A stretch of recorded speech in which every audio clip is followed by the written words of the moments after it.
يا الله، السلام عليكم ورحمة الله وبركاته. حياكم الله اخوان، تحياتنا لكم.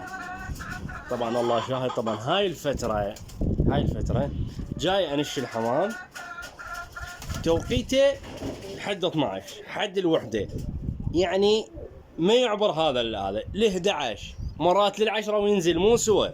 فاكثر وقت عندي عبر من 7 للوحدة اكثر شيء. طبعا زوج عندي تاخرا هذا الوقت. هسه ليش الحمام ما جاهز؟ هذا بحث اخر.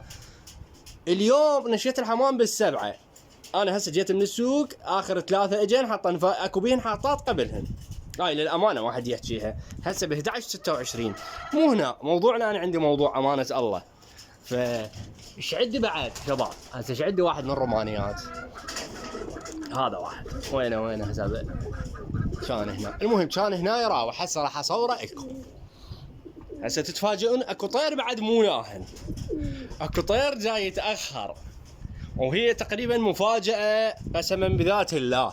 يعني انا متوقع يعني هذا الرس، بس ما متوقع يشتغل هيك من وقت. هسه ما راح، يعني اللي متابع ويعرف انا ما عندي غير رس، اكو شيء واحد وياهن بس. طبعا هسه اسولف لكم انه هذا الرس، بس خلينا نشوف الفحل البقى.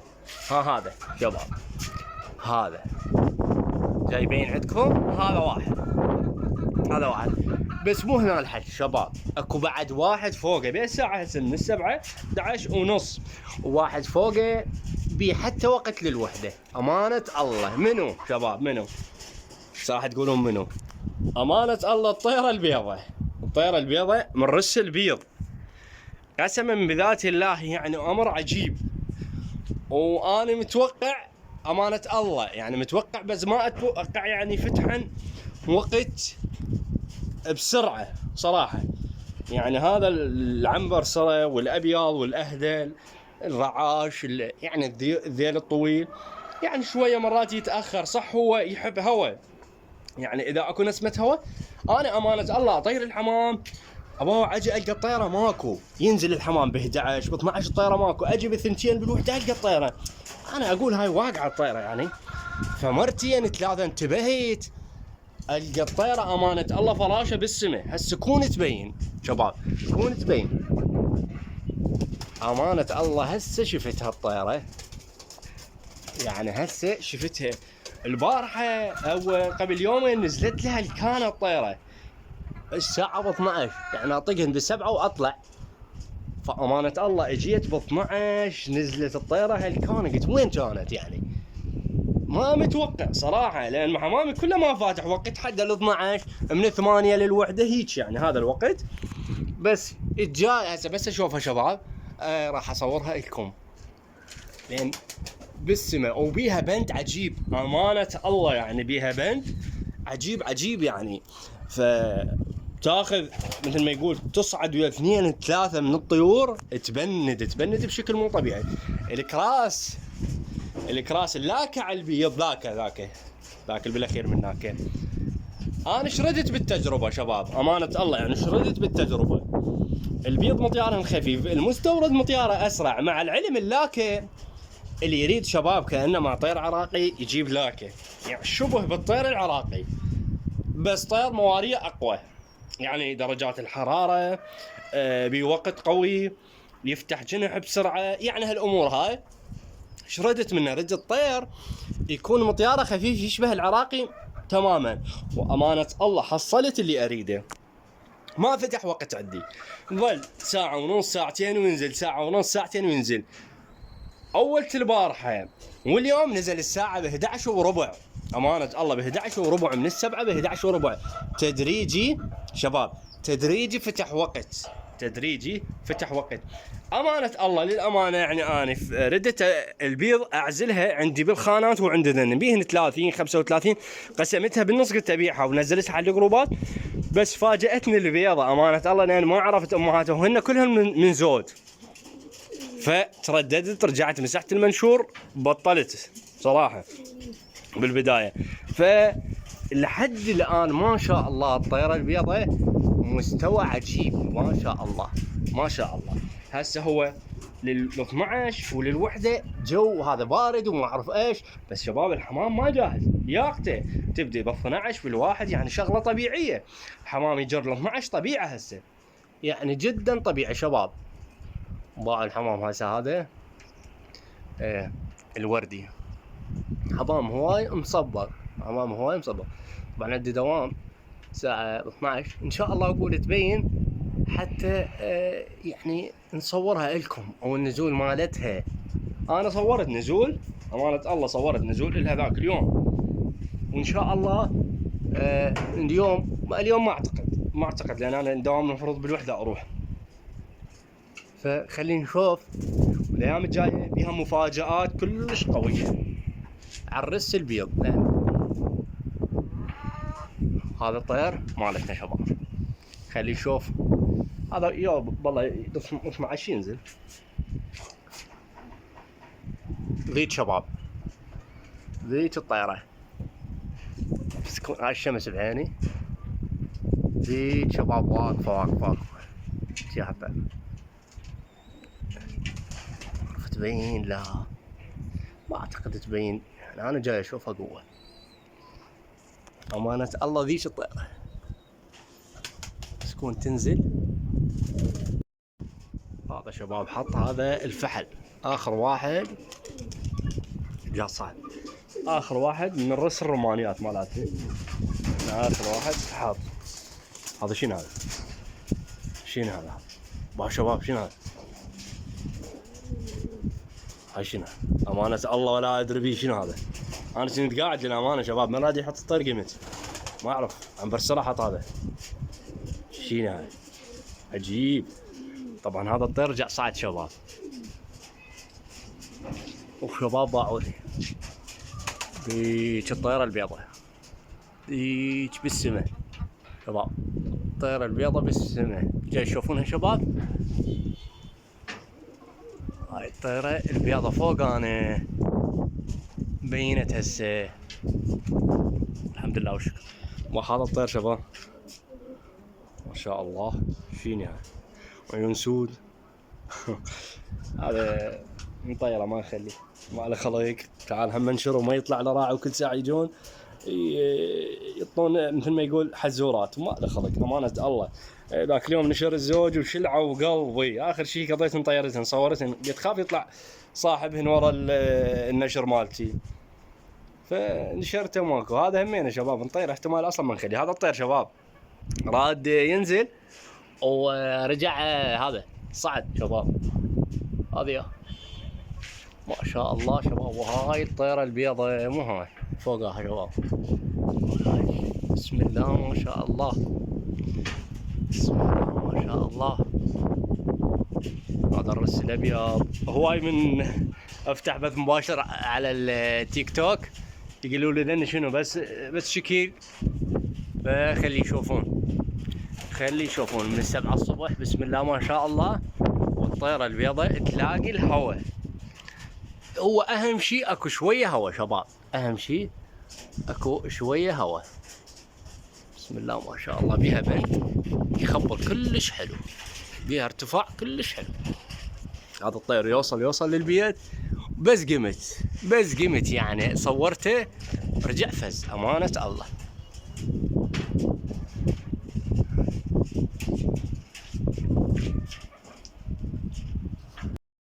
هاي شباب ما شاء الله الساعة ب 12 الا ربع، كل ما اصوره النزول مالته يرجع يصعد 12 الا ربع هسه.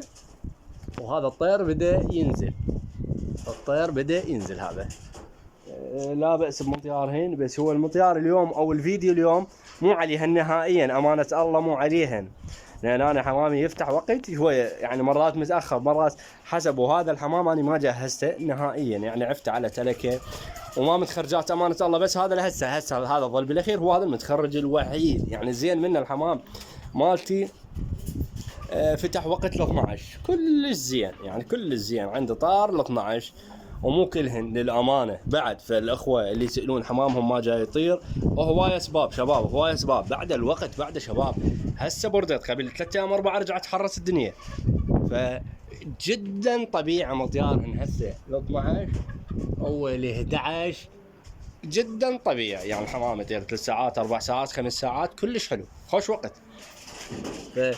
هذا هذا شوف البيضة وين، شوف البيضة وين راحت. هذا ما شاء الله بس يشوفني اوقف يرجع يصعد ما ينزل. بس احنا هو نريد نصور النزول مالته، شو نريد منه؟ هذا واحد من الاخوان قال هم موبايلك الصرصور هذا ما تغيره. والله عندي يمكن 4 صراصير بس سبحان الله من فتحت القناة او قبل هو هذا من زمان يعني الصرصور عندي، فمن زمان عندي الصرصور، اتفائل بيه يعني وتكسر وهاي يعني انا لا زلت استخدمه وامانة الله. اخوي حزام جاب لي طبعا صاحبنا وصديقنا جاب لي صرصور باعتزازي بالصرصور، يعني انا اصور بهذا بس اعتزازي بيه، جاب لي صرصور جديد وما استخدمته للامانه، يعني ما احب اغير فلذلك تشوفون احتفظ بالريس. اجرب اكثر من تجربه على الريس فجبناها على الريس صرصور، فالصرصور مشكله ما اغيره فما صعدته وياي هسه. فهذا الحمام شاء الله رجع صعد الطير هاي، يعني مجرد هذا باعه مشكلة يوصل ورجع صعد، يوصل ورجع صعد. الطيرة البيضة هم رجعت صعدت. باعوا شباب هذا الحمام امانة الله بس الباطها معشي، يعني ما مطيه اكل نهائيا الصبح، يعني تفت على الصبح اتخذ اكثر من نظام بيه شباب. اول شيء افتحه على الجوع، اول ايام افتحه على الجوع من هنا من يخف نهائيا. يعني هذا الحمام قاعد الصيف كله وتريد منه اداء صحيح بالشتاء لا، فشلون يخف شباب؟ ما انطي اكل، ابدا اطيره حتى لو ينزل من وقت، ابدا اطيره من هنا لمن احس بيه يصير جنح حلو ومرتب. يلا للامانه الطيره البيضه المريضه اختهن اصيح لها بيضه فاتحه، طيره فاتحه راحت شباب، بيت الحمام طارن بثلاثه وبيت الحمام وراحن بعد جوع بيهن كاتلهن كتل. يعني هذا شلون يطير ما يطير هذا لا يجي، فالنا لمن يبدا الطير هذا يشبع، فبيتت طيره وبيها رقم امانه الله ما حد خابر. عجيبه يعني عجيب العالم هنا، يعني مشكله يعني شنو الطير شنو قيمته؟ يعني انت ما دام ما تعرف اصل الطير طار هذا العنبرسره، ما دام ما تعرف اصله ايش كبر النوب عجيب بعش قده شباب، يعني هذا العنبرسره كلش كبير. فما دام ما تعرف اصله انت شنو متشلب بالطير، في رقم ما تخابر كاتبين لك ذمه على رقم، يعني عجيب والله العظيم. بزمن التيديات وانا حاجيها اكثر مره، اول ما نزل المستورد جو حار وبالثنتين الظهر نزل علي مستورد امانه الله شكل اخلاق وخلقه، فخابرت راعيه جايب لي رصيد وجاي عمي قلت له تصدق تحكي شو تسولف انت؟ عباله يعني انا ما اعرف انه هذا طير مستورد. انا سولفت وياه ظلت صافن، قال يعني تعرف انت مستورد وش غالي؟ قلت له طبعا اعرفه شنو يعني فد مندله من كان التيدي ب 300 وهذا. فيا اخوان مشكله هسه يعني الطير مع احتراماتي الطير المجهول حتى ذا زين ما بي ذاك القيمه. هذا يا العنبرسره شباب بعد كبره وقفي طيري ما شاء الله، بس هو بيخلل بجنحه مخلوع الطير. فالطير ما دام ما تعرف راعيه حتى ذا زين حتى ذا مستورد حتى ذا مواصفاته حلوه شنو مستعز فيه؟ هم حلال عالم، هذا حلال عالم. يعني انت تجي ومكلب بالطير شنو انا ما احكي عن طيرتي هسه راحت لا امانه الله قسما بذات الله ما يحلى بعيني بس طيري، ما يحلى بعيني بس طيري لو ما اعرف شو يصير. شنو يعني انت طير شو عرفت عنه وتشلبت فيه؟ والله مواصفاته حلوه والله. وانا ليش ما اصبغ شباب؟ يعني انا ليش ما اصبغ شباب؟ اذا بيت الطير مصبغ ملزم نسبه مع احتراماتنا للخيرين الزينين اللي وقع بيدهم نسبه كلش قليله يرجعون لك المصبغ يعتبرونه فد شيء امانه الله، يعتبرونه شيء عجيب ونادر. فانا جبتها طيرتها راحت، وهي المشكله انا مو على مضايج عليها منها الطيره مريضه، يعني مريضه توها صحت من مرضها وطارت وبدت والطيره نثيه راحت سبحان الله. هاي كلها بحله شباب، طيره واحده نثيه بس لسه ما اعرف الحمام قام سبحان الله. هاي الطيره البيضه شباب ما شاء الله نزلت الطيره البيضه هاي، يعني صار نزولها حلو نزولها حلو، قربت يعني، وصلت مسافة حلوة مبينة. وهاي الطيرة البيضة تبين عندكم، هاي الطيرة البيضة.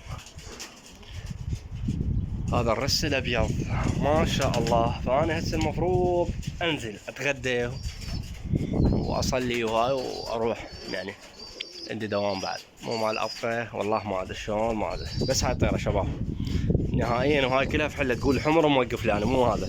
حتى هاي الفرخه الصغيره يطلع فحل، هاي يطلع فحل.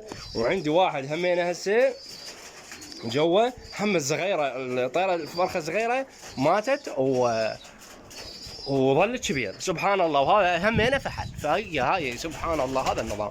هذا الطير مالتي، وذاك وذيك البيضه، هذا الطير مالتي. وبعد شباب فاني امانه الله اريد ابقى حتى اصور النزول مال البيضه.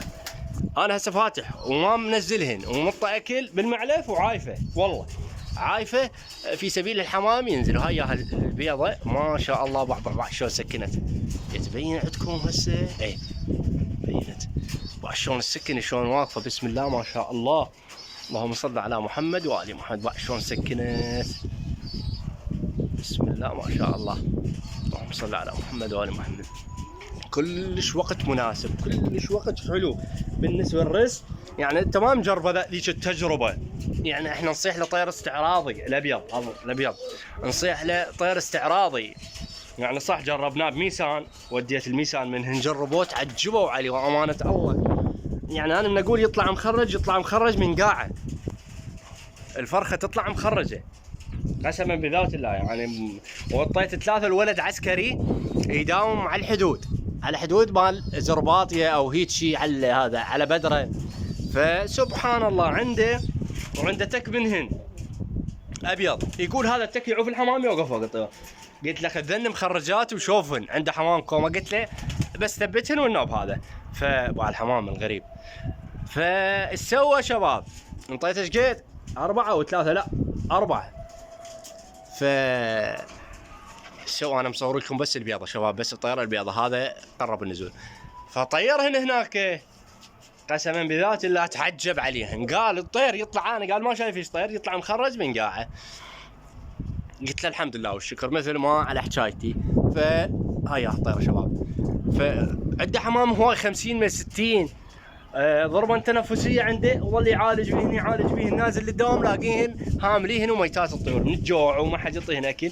فميتات خابرني يزيد بعد، قلت له والله ما عندي، والله ما عندي. صحيح عندي 3 هسه صغار، هاي هالطيره بدات تقرب. عندي 3 صغار، 3 صغار وجاي اريد اطيرهن، هذا موسمهن. يعني هذا انا خو يعني اكاثر بيهن حرامات وما نكشفهن. هذا الرس بسم الله ما شاء الله انكشف تقريبا من وقت، حتى فتحن جنح قبل الرومانيات مالاتي. وهاي ياها هاي جو اليوم كلش حلو. هي بتطيها هوا، نعطيها شويه هوا وشوفها شو تسوي. الطيور البيض يعني يريد هوا. راحت على الشمس شباب. شوفوا هاي الكراسه قد شكلها بريء، باع سبحان الله. باع البراءة اللي بوجهها سبحان الله، باع الفقر. شوف طيرة قد فقيرة تحسها. تأمل بالحمام مالتك، شوف سبحان الله. شنو هاي الطيرة تكسر الخاطر؟ هاي خطية المفروض تطيها كلها هسه، شكلها كلش باع مصفوطة صفطة من الجوع قسما بذات الله. وين شباب؟ خلي نصور لكم صدق بريء وجهها. هاي الطيرة البيضة شباب، هاي الطيرة البيضة. هاي دخلت بالغيم، الجو بدا يغيم، جو حلو، يسوي لك واهس. يعني الطير بواهس صراحة، الطير بواهس.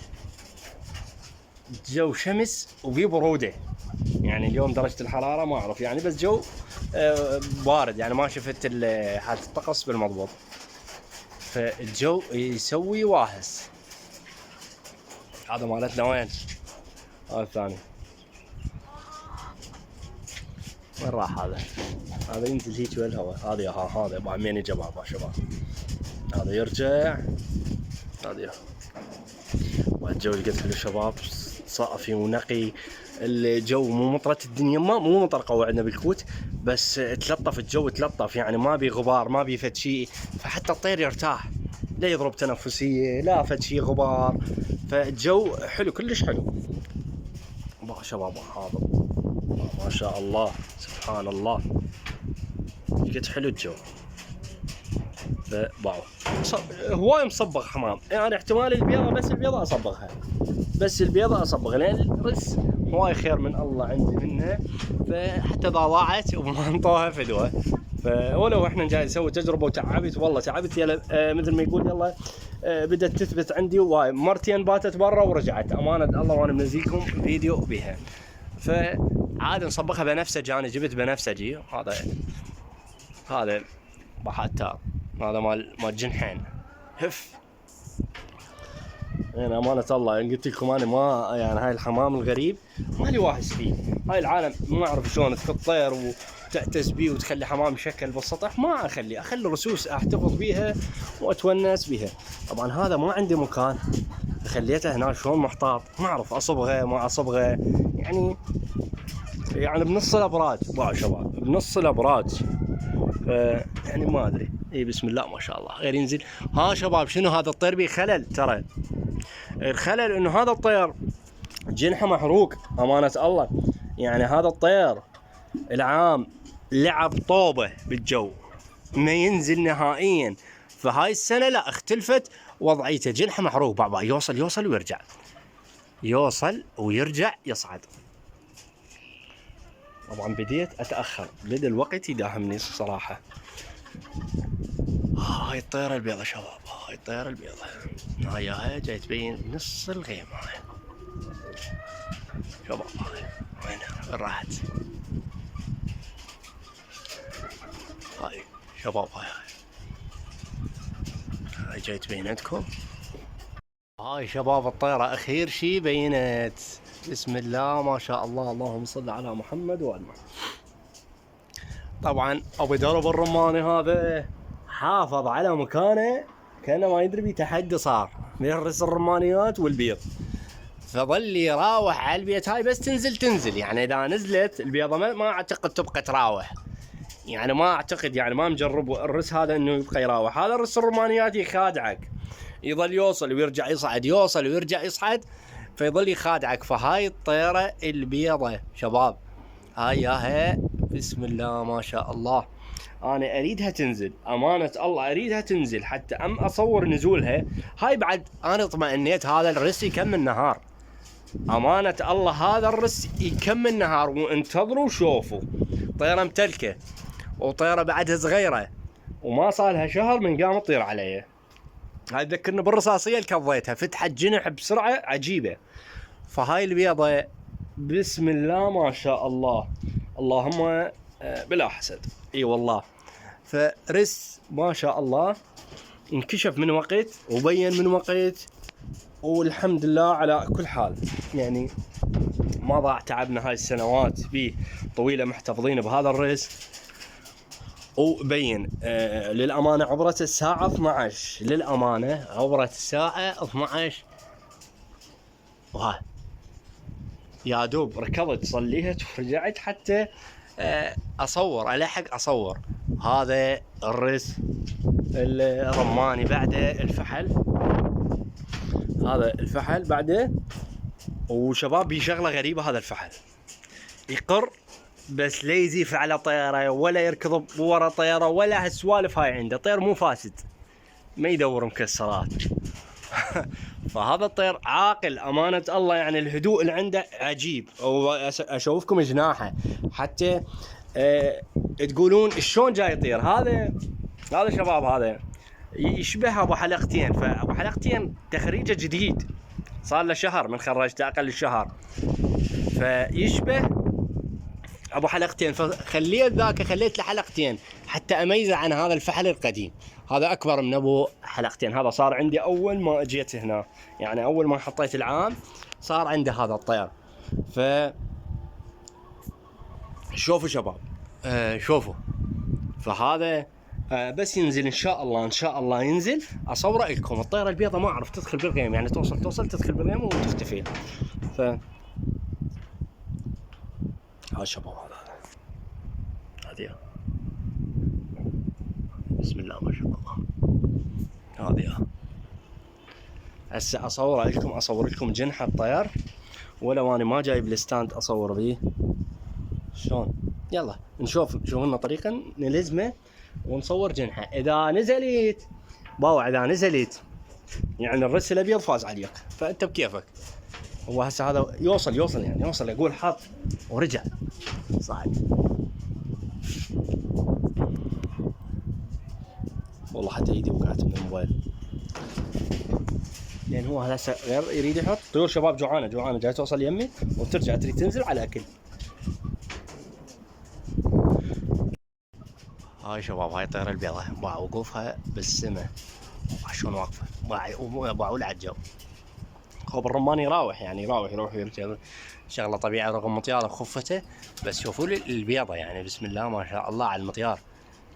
تحاول تنزل بالصفقه مالتها شباب، الصفق ما تقعد يعني ما تقعد، حتى لو قاعدت فشغله عابره فتصفق وتنزل. هاي الميزه، ما احب الطير يقعد باعوا شباب. الصفق الطيره تصفق وتنزل باعوا لهاي الطيره. هاي مستورده الطيره ما مخرجه او بيها خلع بجناحه باع. شنو اليوم الحمام كله مخلع سبحان الله. هسه تقولوا لي شلون تعرف المخلوع؟ شباب المخلوع مبين، يعني الطير المخلوع مبين يرول، مو تقول مهلس ويرول لا، يعني مخلوع مبين لاك وينه. وهاي الطيره البيض صفها تمزيل ما ادري وين باع. شلون واقف شباب شباب اللهم صل على محمد وآل محمد. بس اريدها تنزل، احتمال حتى ما اروح للدوام اذا ما نزلت امانه الله. يعني هو بعد امتحان مفروض اروح. لا بس هي بيها نزول شباب يعني هذا وقتها، يعني هذا وقتها، وبيها بعد وقت. والله لو مطيها اكل ما تنزل الطيره هي والثنتين. بس امانه الله ما منطقه كذا طيت اكو فرخات زوج وهذا وباعوا لها هسه نزول. ابو درب انا اشوف الرماني غلبت، انا اشوف الرماني غلبت شباب. الحلوه اليوم شفت شغله، شفت زواجن انفكت، يعني شفت حمام زاجل اعرفه طير السباق يجي سريع ويلي بيوت وطلقه يجي مثل ما يقول 2 3 هيك مجموعات. طبعا مفكوك هاي المسافه الزواجل تجوز 50 60 كيلو بهالحدود. يعافيه. هاي الطيره البيضه انا اكثر مره تنزل عندي بالوحده امانه الله وب 12، بس ما اتوقعها يعني طايره للامانه، لان ما اشوفها طيره تبند. بس اليوم لا، اليوم وذاك المطيار قبله وضحت عندي كلش وضحت، يعني اشوفها قمت اراقبها. يعني انا الخلل بي اطير الحمام واطلع ايوه. هذا من الطيور متانيات، بس افتح الباب مجرد ما افتح الباب راح ينزلن. اشوف الرماني يزلغج، هي طيره متلكه شباب باع اجي اشوفها. اللهم صل على محمد. شباب واكوي ممكن الاهدى اللي يطير شباب. انا خوب حاكي على الهديل وحاكي على هذا دائما، يعني امانه الله من جبناهن بوقتها. احنا جبناهن بدايات يعني مو بدايات السقوط لا، هذا الرس عندي بال14 تقريبا بال13 جبته من اشخاص. بعدين اسولف لكم شنو قصه جبتوهن عنابر سرة بيض، العفو عنابر سرة عاديات شلون كأنما بزارق بس عنابر سرة عيونهم بيض. صراحة ما عجبني، شلتن نطيتن قسما بذات الله بمنطقة الشهداء كمل النهار. سووا رسم هنا 8 وخابروني قالوا عندك بعد بنهن فشي، ما قالوا شنو القصة بالبداية. قلت لهم لا والله ما عنده خواتم بيض. قالوا تبيع؟ قلت لهم لا، كانوا قليلات البيض احتفظت بيهن كشكل اني. بس من طيرت بالصدفة من هنا تفاجأت يعني طالا عندي بذاك الوقت 5 ساعات هيجي احتفظت بيهن نزلتن فرخات. فطلعت وجبة بعتن على طول. هاي الزمن ما صار لي فرصة انطيت بميسان منهن طيروا وقت كلش حلو بيهن، بس ما شفت منهن يعني كم النهار وفد شيء تطي وقت انطي ل 8 ساعات هيجي. قلت لهم بس اليوم على هذا الجو والتتليك والحمام بدون اكل لا، قسما بذات الله يا هالطيرة الرس الابيض هذا يطير نهار. وهسه ان شاء الله يعطينا عمر وانا وياكم وقسما بذات الله الا اشوفكم هاي الطيرة تطير نهار بقوة الله واهل البيت. اشوفكم شيء راح تتونسون به، اشوفكم شيء على الرس الابيض راح تتونسون به. شباب الساعة 12 وربع شباب. هاي ما شاء الله. انا اعرف سوالف الرماني. خليها تنزل يلا ينزل. هاي الطيرة البيضاء شباب ممتلكة الطيرة، مو ممتلكة جاي تلف ريش، يعني جاي تريد تكمل. هي بعد صغيرة شباب، طيرة صغيرة جزء بالرابعة بهالحدود، هاي بالخامسة بهالحدود. هاي الرماني ما ينطيها بالهين، يقول انا رس عريق. شلون يقول لك انا رس عريق على مدار السنوات هاي كلها انجازات عندي، تجين انتي بليله ويوم تغلبيننا. فهذا ابو درب، هذا الرماني ابو درب. طبعا صرت بالشمس يا ما في كمان، بس هو شمر الهواء هيك حلو. ف هاي رجعت بس خليني نزل شباب واصور. هاي شباب هاي نزولها ابو درب والرماني ما انطاها بالهين. هي الطيره انا عرفتها، يعني مجرد ما تنزل الساعه 12 وثلث يعني. هاي بسم الله ما شاء الله، باعوا التتليك لبذيلها وباعوا. هاي ما شاء الله بسم الله ما شاء الله. هاي ما شاء الله بسم الله ما شاء الله. ليش تغوش الموبايل؟ هاي يا شباب هاي الرماني ما انطاها بالهين. انا هسه ما بعد ما يحتاج انا اصور نزولك او ما اصور نزولك. هاي يا شباب هاي الطيرة البيضة بسم الله ما شاء الله اخوان. ليش شباب اني درت اهمية ولهذا الفيديو وصورته؟ امانة الله ما ناوي اصور هاي الفترة نهائيا من هنا من الحمام يفتح جنح. بس الرس الابيض بمفاجآت، الرس الابيض. فانا على هذا الاساس شباب صورت، على هذا الاساس صورت. هذه انا عرفك ابو درب ما انطيتها بالهين، ما انطيتها بالهين. وهذا وقت نزولك انا ما اهتم لك بعد تنزل لو لا. مجرد البيضه هاي، مجرد البيضه صورتها. بعض اليرانيات تفتر عليها هاي الفتره. فهاي يا شباب بسم الله ما شاء الله. وهذا نزولها. فتحياتنا لكم شباب وربي يحفظكم في امان الله. بعد شباب بعد جوع شو يسوي؟ بعد جوع شو يسوي شباب؟ امانه الله بعض هاي طيور بدون اكل للامانه، بدون اكل. فتحتها وانا حتى ما مخلي لها رقم الطياره، حتى ما مخلي لها رقم. شوف ديلها هيا. فنزل الحمام راح تروح على الماي الطيره. ركضت على الماي. بعد جوع شو مسوي بهم شباب؟ انت بعد ظل تطير تنزل ما يحتاج. ايران تشلب وياه شباب. بعد شباب سويت له طبعا حمله على الابراج تنظيف. بعد جوع هاي ما منطيهن اكل، وذني انطيت الاكل الذني شبعانات وظلات فوق الزاجل والهاي. بعد راح تروح تشرب مي طيره. بعد جوع ايش مسوي بيها سبحان الله. هاي نزولها وهذا وقتها كلش حلو. ما ركضت على الماء. هي ماكو اشكال حتى اذا شربت جو حلو. هي اصلا ما عطشانه ذاك العطش يعني اللي بسم الله ما شاء الله. ما شباب بابا تشلب وياه. هذا الرمان ما ينزل يضحك على الطيور. وهذا اليراني هلكان للامانه. هاي طار واحد وياه. هذا اذا افتح له الطيور ينزل اليراني، بس ما راح افتح له. ما شاء الله بسم الله ما شاء الله. لنا حماماتنا شباب قليلات الحمد لله. على كل حال هاي الفتره كلها في حل. ايش نسوي اليوم؟ شربت ماي. ايش اليوم ملكة التصوير، والتصوير كله على مود البيضة. هاي بعد تحلى بالايام الجايه وتصير مثل امهاتها، شكل حلا جمال هيك راح تنزل. هم رجعت على الماي. لهنا شباب وننهي الفيديو. التصوير اليوم كله على مود الرس الابيض. فتحياتنا لكم.